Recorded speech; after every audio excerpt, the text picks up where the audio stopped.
Suponga que usted pierde la paciencia cada vez que lo provocan. ¿Qué haría hoy? ¿Qué haría si alguien continuara provocándolo con sus palabras y la provocación se volviera cada vez peor? Señor, no tomaré el control de este asunto. Mi mal genio ya no es responsabilidad mía. La victoria es tu responsabilidad. No puedo controlar mi mal genio. Señor, tú debes hacerte cargo de esto. Si usted puede decir esto, en verdad habrá soltado el asunto. El Señor tomará el control y usted manifestará la paciencia de Él. Podrá darles gracias y alabarlo diciendo, Señor, ya no quiero responsabilizarme de esto. Pero si piensa que no puede soportar más la provocación y ora, Señor, líbrame porque estoy a punto de perder la paciencia. 15 minutos le parecerán 15 horas. Aunque tal vez no se llegue a enojar exteriormente, estará ardiendo por dentro. Esto no es victoria. Satanás no necesita que usted pierda la paciencia de modo exagerado. Todo lo que tiene que hacer es moverse un poco y él obtendrá la victoria. Vencer significa no moverse. Vencer es no hacer caso de la situación y darle la espalda. Si no se mueve, pone la situación a un lado y se aleja, estará soltando el asunto. La victoria no tiene nada que ver con usted. Usted ya está muerto. Es Cristo quien vence por usted. La victoria significa que usted muere y Cristo vive.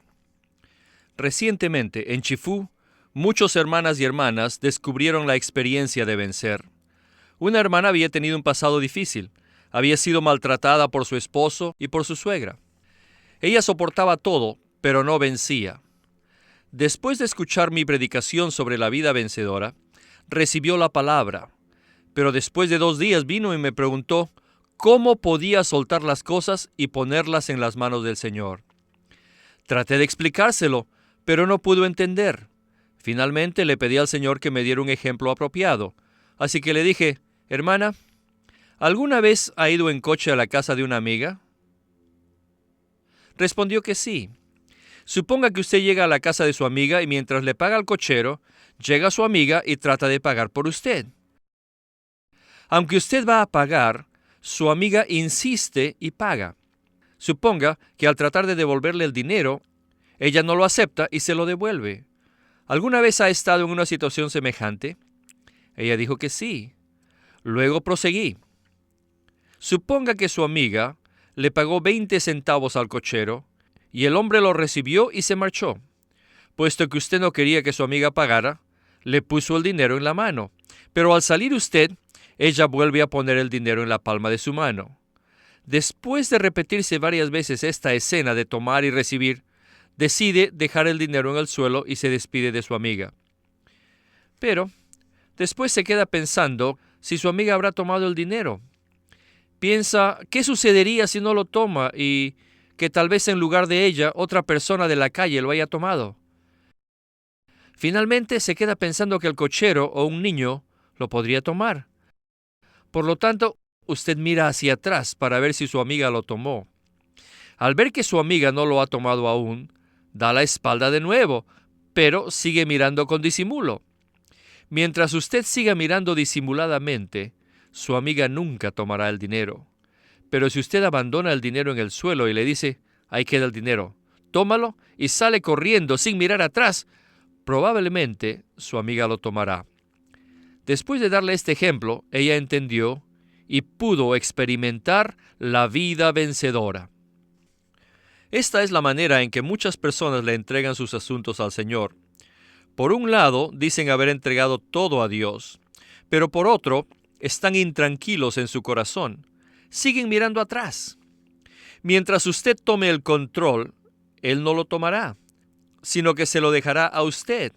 Si deja de tomar el control, entonces Él lo hará y asumirá toda la responsabilidad. Si desea seguir tomando el control, será asunto suyo reprimir su mal genio y tendrá que hacerlo todo por su cuenta. ¿Qué significa rendirse? Significa dejar el dinero en el suelo, dar la espalda y marcharse. Significa hacer caso omiso a la situación sin importarle si un niño, el cochero o alguna otra persona tome el dinero. Deje de preocuparse y no se responsabilice de ello.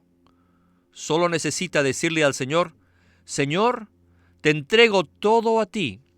De ahora en adelante no me importa si soy malo o bueno.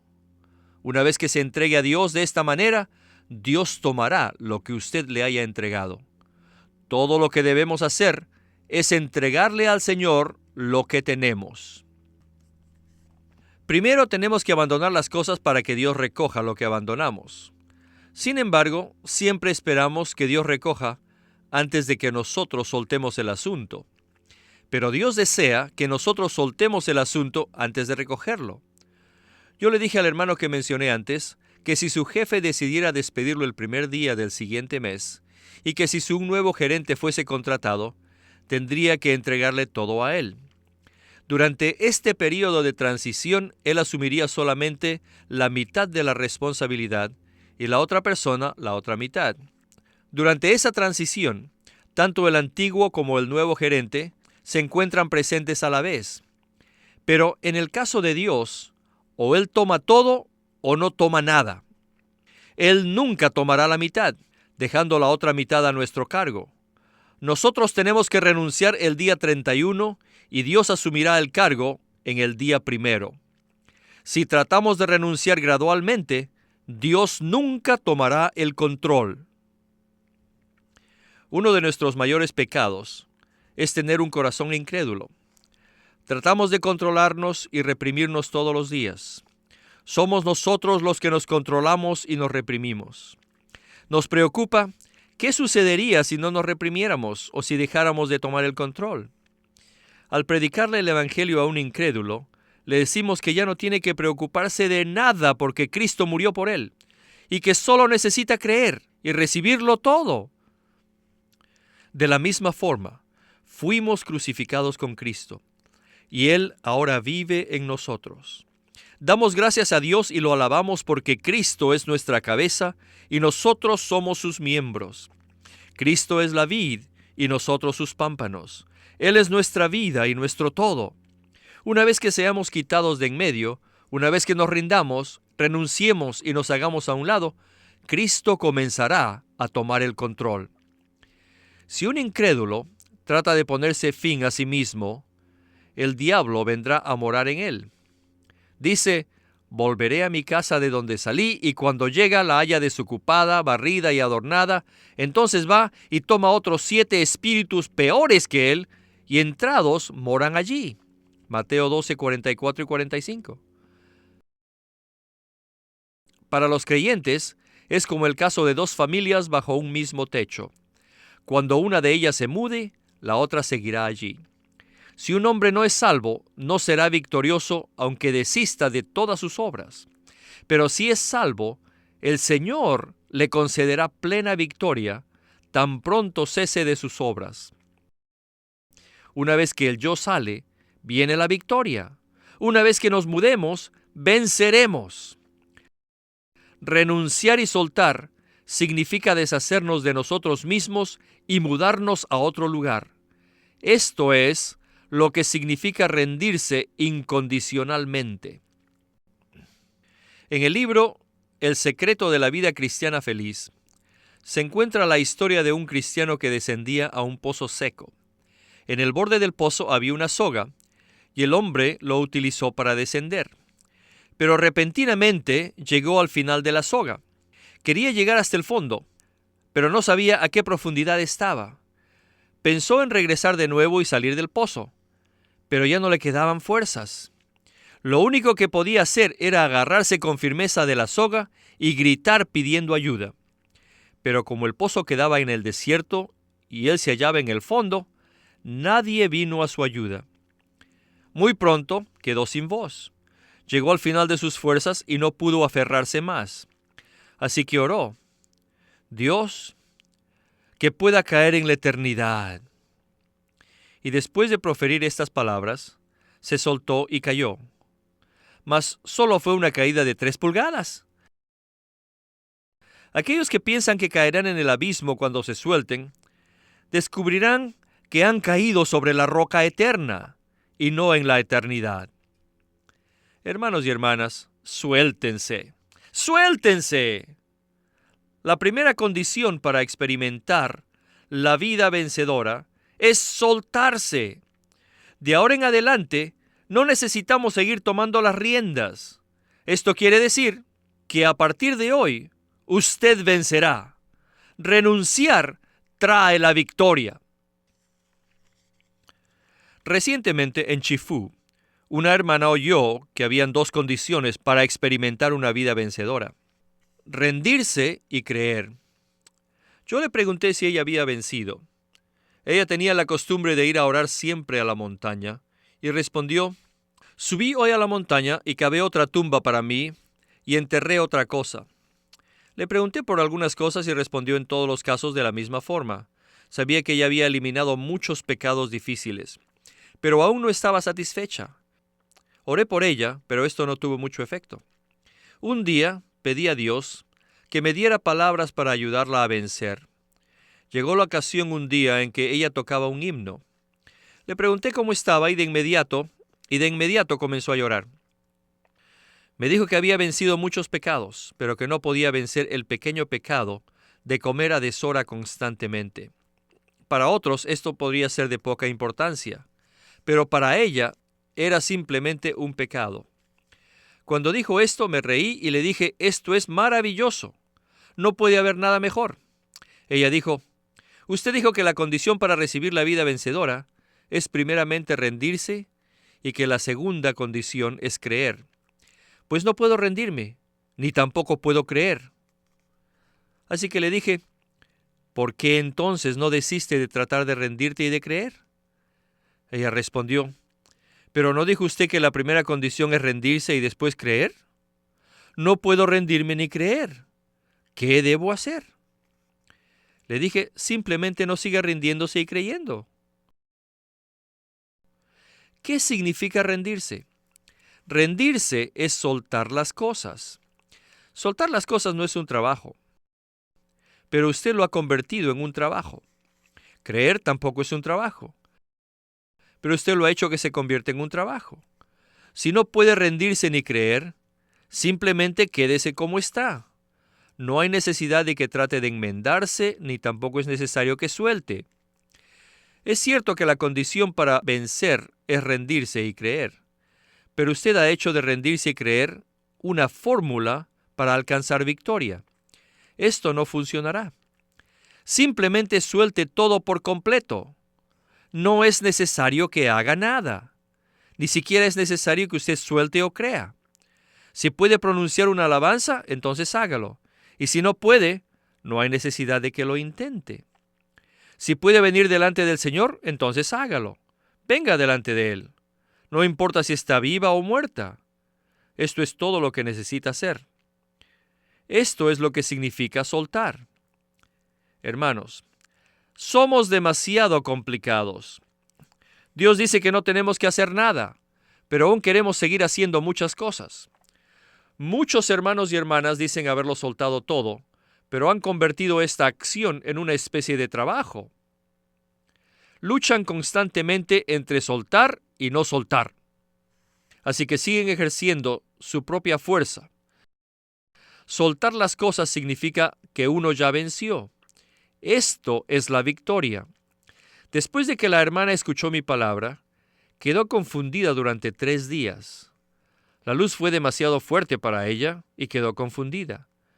Pero después de estos 3 días, logró vencer. ¿Hay alguna cosa que no puedan vencer? Esta hermana tenía una sola cosa que no podía soltar, pero el Señor le dio la victoria. Nuestra debilidad es nuestra gloria.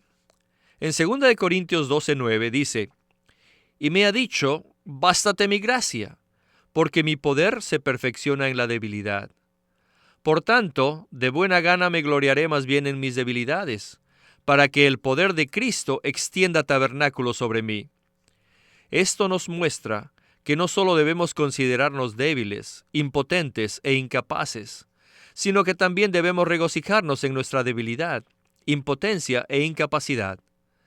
¿Dice acaso este versículo que debemos lamentarnos por nuestras debilidades? No. Dice que debemos regocijarnos por nuestras debilidades y que además debemos gloriarnos en ellas. ¿Qué significa gloriarnos en nuestras debilidades? Todo el mundo se lamenta por sus debilidades, pero los vencedores se glorían en ellas porque tienen fe. ¿Creen ustedes que tienen problemas? ¿Les parece que tienen fracasos? Necesitan ver que sus problemas y fracasos son una bendición. El fin de ellos es ayudarlo a vencer. Una vez, conocí en Chifú a un médico que había sido salvo por 3 o 4 años. Había servido en el ejército por más de 10 años. Tenía el porte de un soldado, era directo y franco. No había duda de que era salvo. Sin embargo, tenía el hábito de fumar, lo cual no había sido un problema mientras estuvo en Manchuria, pero al venir a Chifú las cosas se le hicieron difíciles. Había entre 70 y 80 personas en la iglesia, y Chifú era un pueblo pequeño. El único lugar donde podía fumar era su casa, pero ni allí podía hacerlo abiertamente, porque su esposa también era una hermana. En el hospital en donde trabajaba, algunas de las enfermeras también eran hermanas. Por un lado deseaba fumar, pero por otro se sentía avergonzado. Al escuchar que se acercaba alguien, se apresuraba a apagar el cigarrillo. Si fumaba en la calle, tenía que mirar primero a su alrededor para ver si había rostros familiares. No podía dejar de fumar, y sin embargo le era doloroso seguir haciéndolo. No sabía qué hacer. Después de una de mis reuniones, vino y acordó una cita para verme a las 9 de la mañana del día siguiente. Me dijo que tenía cosas muy importantes que decirme. A la mañana siguiente vino y me contó toda su historia. Me dijo que había estado fumando por más de 10 años y que no podía dejar el cigarrillo. ¿Qué debía hacer? Mientras él hablaba, yo miraba el techo y me reía. Él dijo: «Señor Nee, este es un asunto serio». Le dije que sabía que se trataba de algo serio. Me dijo que no podía hacer nada al respecto. Le dije: «Es maravilloso que usted no pueda hacer nada al respecto.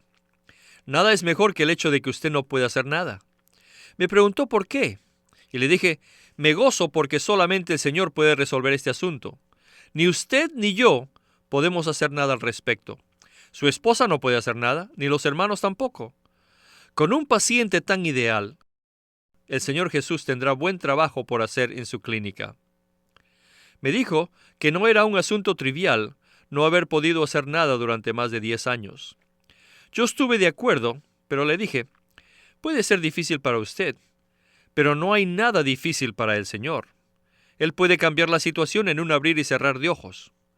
Continuó diciéndole: «Dr. Shih, usted es un buen médico, y yo tengo buena salud. Por lo tanto, ni usted me necesita a mí, ni yo a usted.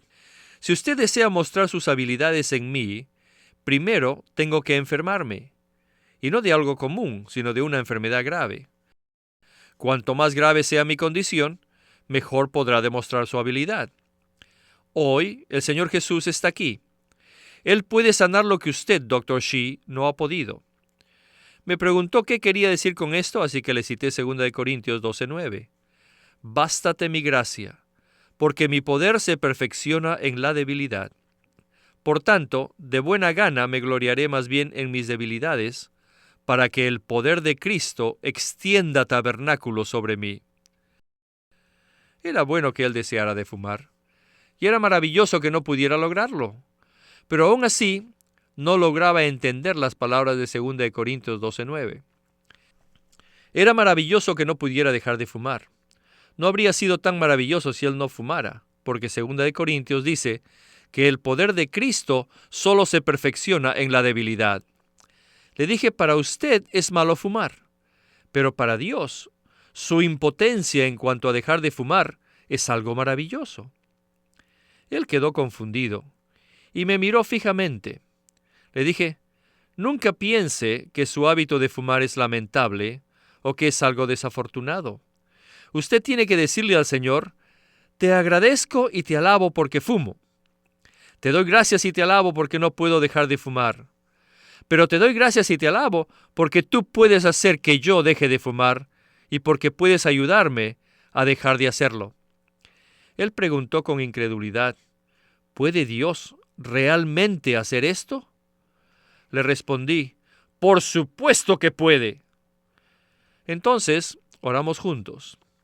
Primero yo hice una oración breve y después él continuó orando.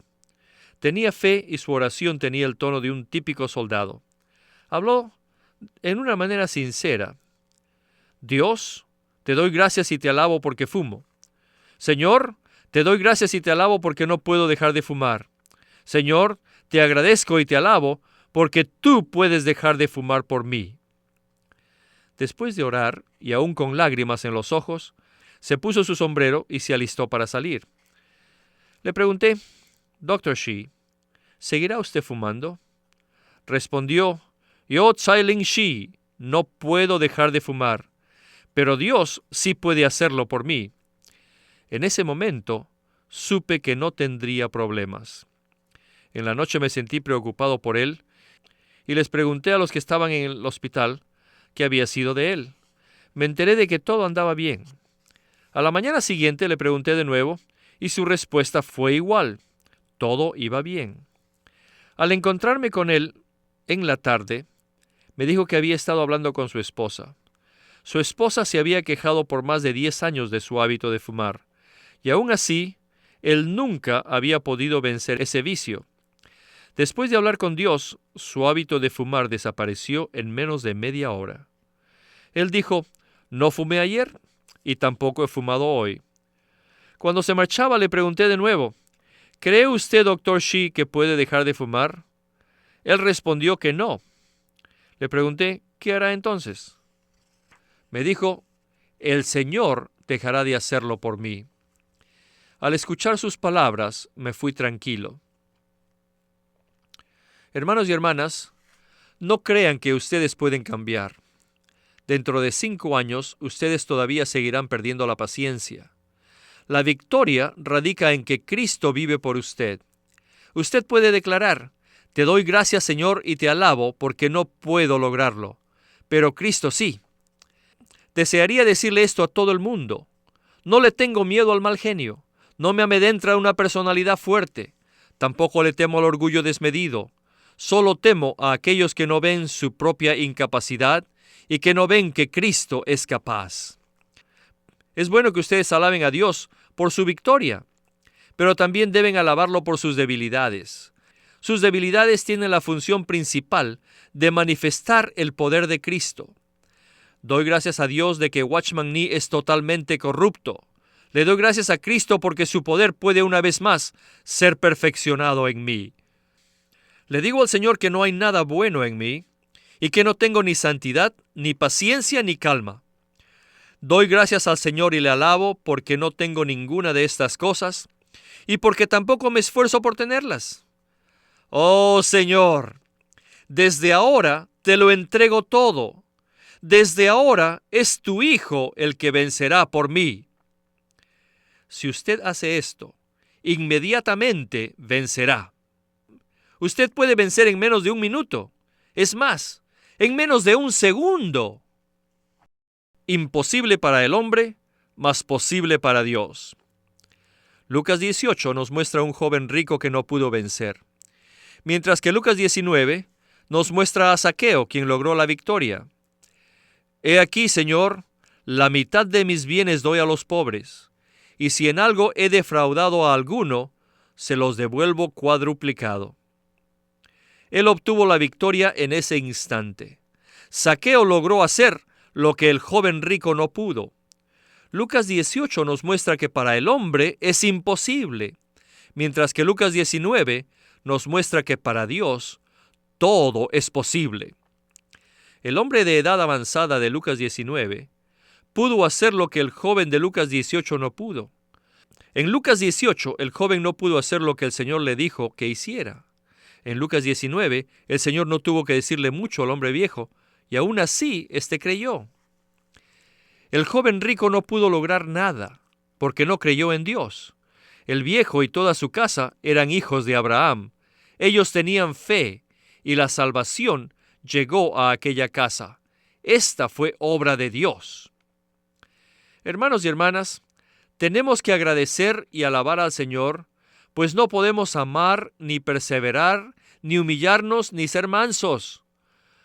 Pero no hay ni un solo versículo en la Biblia, ni una sola palabra de Dios que diga que debemos llevar una vida que nosotros podemos vivir, ni que debamos hacer lo que nosotros podemos hacer.